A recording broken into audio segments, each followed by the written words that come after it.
दोस्तों, एक नगर में कबीर नाम का एक लड़का रहता था। वो अपनी जिंदगी से बहुत परेशान था। उसकी परेशानी का कारण यह था कि वह अब तक कुछ भी नहीं कर रहा था।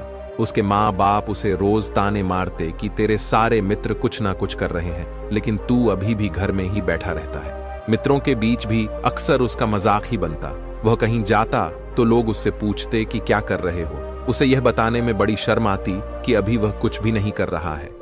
धीरे धीरे उसने रिश्तेदारों के यहाँ जाना और लोगों से मिलना जुलना कम कर दिया। वह ज्यादातर समय अपने घर में ही बैठा रहता। वो अकेले में रोता, भगवान को कोसता और अपनी किस्मत को दोष देता। अब उसे अपनी जिंदगी बोझ लगने लगी थी। कभी कभी वह सोचता कि जब वह कुछ करने के लायक ही नहीं है तो फिर उसके जिंदा रहने का क्या फायदा, उसे तो मर जाना चाहिए। एक दिन वे अपने नगर की एक सड़क से गुजर रहा था। तभी उसने देखा कि एक गुरु दुख के ऊपर प्रवचन दे रहे हैं। वह भी वहीं बैठ गया और गुरु के प्रवचन सुनने लगा। गुरु बोल रहे थे कि दुख एक गुरु की भांति होता है जो हमें जीवन की सच्चाई दिखाता है और हमें सही से जीवन जीने का तरीका सिखाता है। आप चाहें तो अपने दुख रूपी गुरु से जीवन जीना भी सीख सकते हैं और चाहे तो उस दुख में डूबकर रो भी सकते हैं।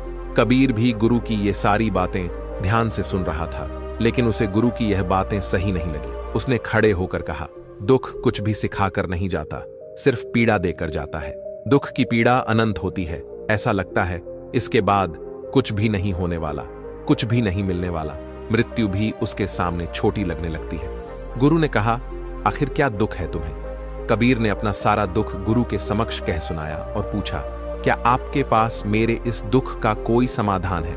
यह सुन गुरु मुस्कुराए और बोले, जिस दिन तुम्हारे जीवन में सच्चा दुख आए उस दिन मेरे पास आना, मैं तुम्हारे दुख का समाधान अवश्य करूंगा। इतना कहकर गुरु वहां से चले गए। कबीर ने सोचा, क्या मेरा दुख सच्चा नहीं है? क्या जिससे मैं गुजर रहा हूं वो छोटा है? कोई भी मेरे दुख को नहीं समझ सकता। जब माँ बाप नहीं समझ पाए तो गुरु क्या समझेंगे?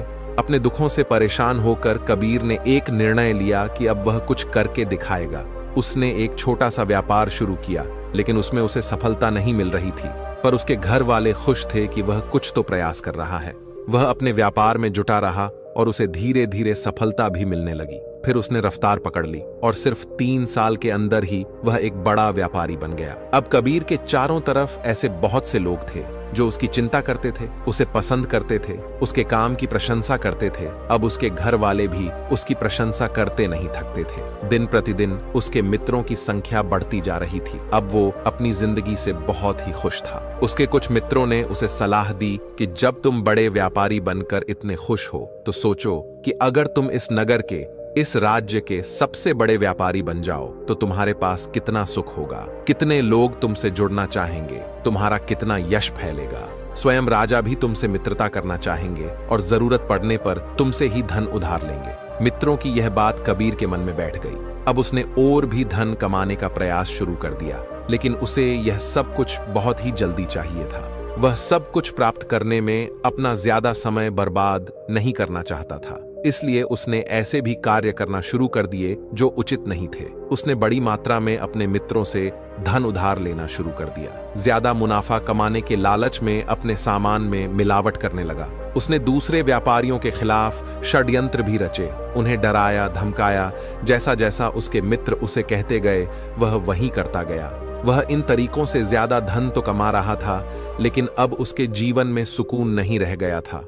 उसके मन की शांति गायब हो गई थी। उसे रातों में नींद नहीं आती थी। सुख साधन की सारी वस्तुएं होने के बाद भी उसे किसी में सुख नहीं मिल रहा था। एक दिन कबीर अपनी बग्घी में सवार होकर कहीं जा रहा था। तभी रास्ते में उसे गुरु का आश्रम दिखा। वह रुक गया। वह गुरु के पास जाकर बोला, गुरुदेव, आपने कहा था कि जब तुम्हारे जीवन में सच्चा दुख आए तब मेरे पास आना। अब मैं बहुत दुखी हूँ। मेरे रातों की नींद गायब हो गई है। मुझे कहीं सुकून नहीं मिल रहा। इस तरीके से कबीर ने अपनी सारी समस्या गुरु के सामने कह सुनाई।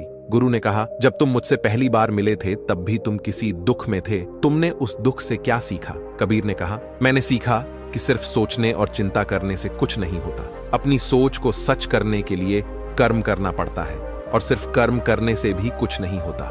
अपने कर्म को अंतिम पड़ाव तक ले जाना भी आवश्यक होता है। चाहे रास्ते में कितनी मुश्किलें आए, मन कितना ही निराश हो, कितना ही लगे कि अब आगे कुछ भी नहीं होने वाला, तब भी यह मानकर चलो कि मैं जो भी कर रहा हूं उसमें सफल अवश्य होऊंगा।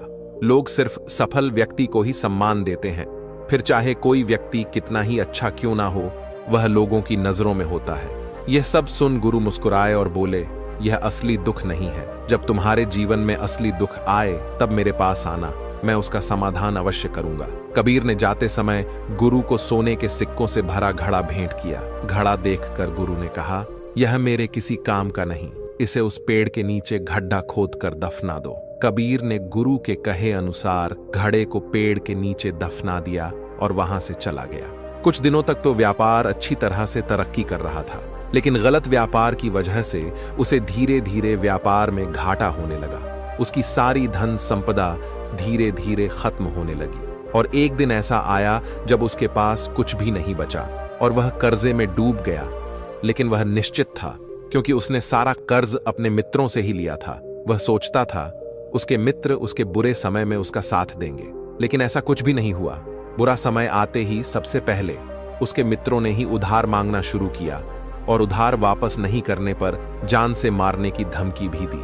उसके शुभचिंतक, उसे चाहने वाले सब उससे दूर हो गए। उसके जो मित्र जो उसके साथ मौज मस्ती किया करते थे, अब उससे दूर भागने लगे। उसके परिवार वाले उसे उसकी गलतियां और कमियां गिनाने लगे। उसकी सारी संपत्ति नीलाम हो गई और उसके पास कुछ भी नहीं बचा। उसने अपने पिता से सहायता मांगी तो पिता ने कहा, मेरे पास ये थोड़ी सी ही संपत्ति है, अगर मैं ये भी तुम्हें दे दूंगा तो तुम्हारी मां को कहां पर रखूंगा। ये संपत्ति ही हमारा आखिरी सहारा है। कबीर के भीतर बहुत गहरा दुख हुआ। उसके आसपास ऐसा कोई भी नहीं था जो उसके दुख को समझ सके, उसे संभाल सके। लोगों से मिले इस धोखे और विश्वासघात की वजह से वो अंदर से टूट गया। उसे लगने लगा, अब जीने का क्या मतलब, अब तो मृत्यु ही एकमात्र सहारा है, वो है आत्महत्या कर ले। वह आत्महत्या करने एक पहाड़ी की तरफ जा रहा था कि तभी उसे याद आया कि गुरु ने कहा था, जब तुम्हारे जीवन में असली दुख आए तब मेरे पास आना। कबीर गुरु के पास गया और गुरु को सारा दुख कह सुनाया। वह आंखों में आंसू भरकर बोला, मेरे इस दुख का समाधान कीजिए। गुरु ने कबीर से कहा, जब तुम्हारे जीवन में असली दुख आए तब मेरे पास आना, मैं उसका समाधान अवश्य करूंगा। कबीर ने कहा, क्या जो अभी मेरे जीवन में घट रहा है वो दुख नहीं है? आखिर असली दुख होता क्या है? गुरु ने कबीर से कहा, सबसे पहले तुम ये बताओ कि तुमने अपने इस दुख से क्या सीखा? कबीर ने कहा, मैंने सीखा कि जो लोग हमारी सफलता, हमारी तरक्की की वजह से हमारे जीवन में आए हैं, वो हमें धोखा अवश्य देंगे, क्योंकि वो बुरे समय में हमारे साथ खड़े नहीं होंगे। वो केवल अच्छे समय में हमारा फायदा उठाएंगे और बुरे समय में छोड़कर चले जाएंगे।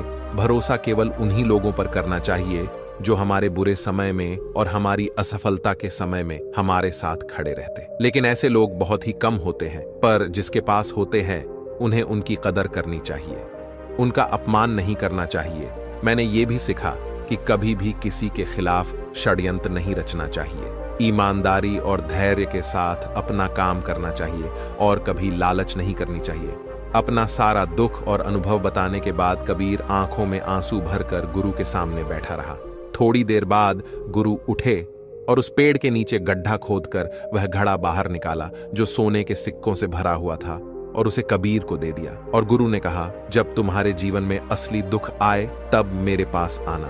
कबीर ने गुरु को धन्यवाद दिया और उन्हें प्रणाम कर वहां से चला गया। उसने फिर से एक छोटा व्यापार शुरू किया। अब वह एक छोटा व्यापारी बनकर भी खुश था। उसने पूरी लगन और ईमानदारी से व्यापार किया और फिर देखते ही देखते वह अपने नगर का फिर से एक बड़ा व्यापारी बन गया। उसका जीवन खुशियों और सुविधाओं से भर गया। लेकिन कोई कितना भी अच्छा हो, कितना भी अच्छा काम करे, जीवन में दुख तो आता ही है। कबीर के जीवन में भी दुख आया। उसके माता पिता की मृत्यु के रूप में वो दोनों एक ही दिन मृत्यु को प्राप्त हो गए। कबीर अपने माता पिता से बहुत प्रेम करता था, इसलिए उसे उनकी मृत्यु से बहुत गहरा आघात पहुंचा। वह उन दोनों के पार्थिव शरीर को शमशान घाट ले गया, जहां उनकी अंतिम क्रिया की गई। वहां उसने अपने माता पिता के शरीर को जलते हुए देखा तो उसका मन बेचैन हो गया। उसके अंदर बहुत से प्रश्न उठने लगे। घर वापस आया तो उसने अपने माता पिता के घर और संपत्ति को देखा, जिसके लिए उसके पिता हमेशा लड़ते रहते थे। आज वह लावारिस पड़ी है। आज उसकी देख रेख करने वाले, उसके लिए लड़ने वाले इस दुनिया से चले गए हैं। उसके पिता ने जो भी कमाया था, जो भी बनाया था, वो सब यही रह गया था। एक दिन पहले किसी से भी अपनी संपत्ति के लिए लड़ जाने वाले उसके पिता आज खुद इस दुनिया से अलविदा हो गए थे। उसका मन इसी तरह के अनेक विचारों के भंवर में फंसा हुआ था।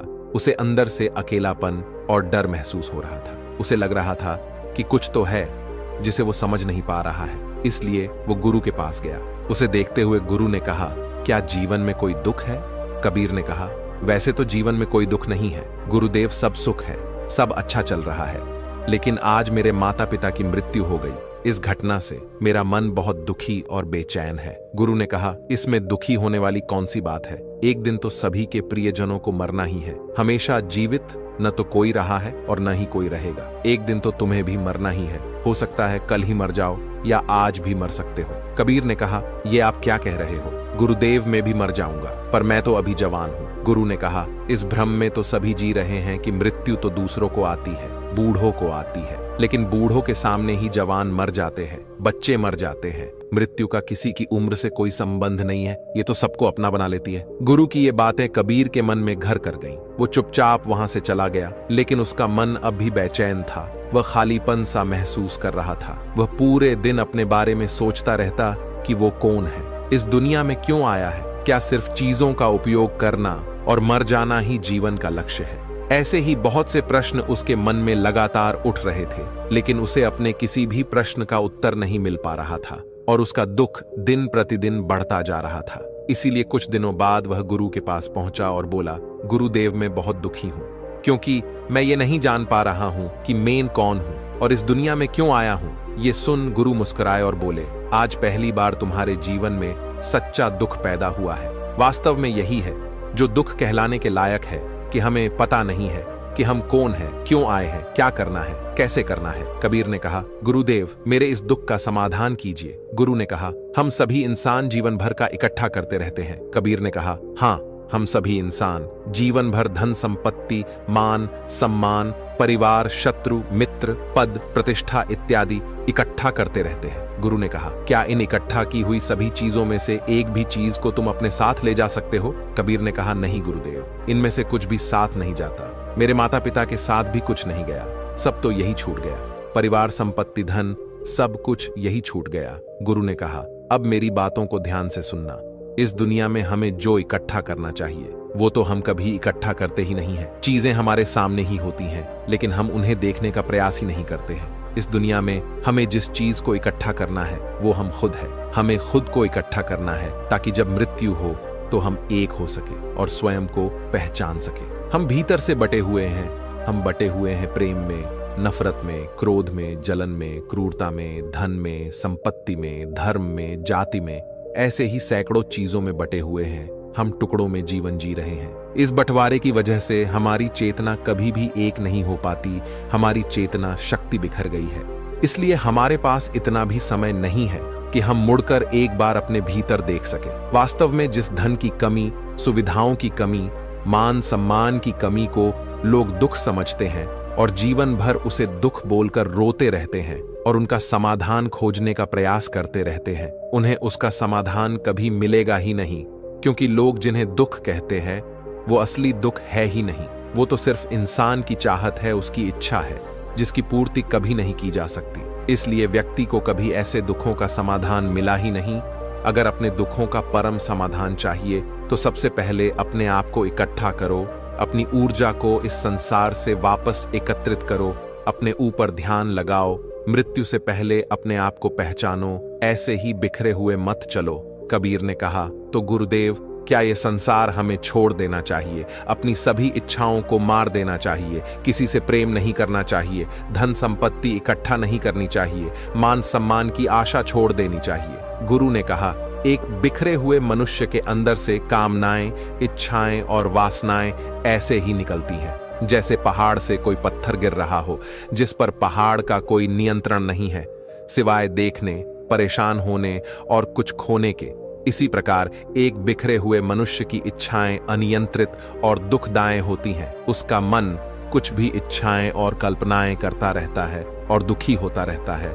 लेकिन जब व्यक्ति एकत्रित हो जाता है तो वो जो भी करता है सब उसके नियंत्रण में रहता है। कबीर ने कहा, गुरुदेव, आपने मेरे सच्चे दुख का समाधान कर दिया। आपका बहुत बहुत धन्यवाद। आज से मैं खुद को एकत्रित करूंगा। गुरु ने कहा, मानव शरीर में बहुत ऊर्जा है, बहुत शक्ति है, पर यह बेकार के कामों में बटकर रह गई और चीजों में लगी रहती है। पर यह ऐसा ही है जैसे कि एक अत्यंत शक्तिशाली मशीन किसी बच्चे के हाथों में दे दी गई हो और वह बिना सोचे समझे, बिना किसी नियंत्रण और जानकारी के बस इसकी शक्ति को कहीं भी बर्बाद कर रहा हो। इसलिए अपनी चेतना की शक्ति पर ध्यान दो और इसे एकत्रित करो। कबीर को अपने प्रश्नों का उत्तर मिल चुका था। उसने गुरु को धन्यवाद किया और चुपचाप वहां से चला गया। दोस्तों, उम्मीद है कि आपको यह कहानी पसंद आई होगी। तो दोस्तों, मिलते एक ऐसी ही नई कहानी के साथ। तब तक के लिए खुश रहिए और जीवन में आगे बढ़ते रहिए।